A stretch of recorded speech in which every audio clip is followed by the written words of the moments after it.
പമ്പയിൽ പ്രണവരൂപനായി വന്നുദിച്ചൊരൻ ഗണപതിയെ ഗംഗാധരസുത ഗണപതിയെ ഗം ഗണേശ ഗജമുഖ ഗണപതിയെ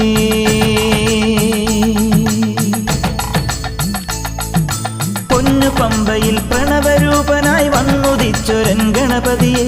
ഗംഗാധരസുത ഗണപതിയെ ഗം ഗണേശ ഗജമുഖ ഗണപതിയെ പമ്പാ ഗണപതി പാരിന് ഗുണനിധി മംഗളമൂർത്തേ സിദ്ധിവിനായക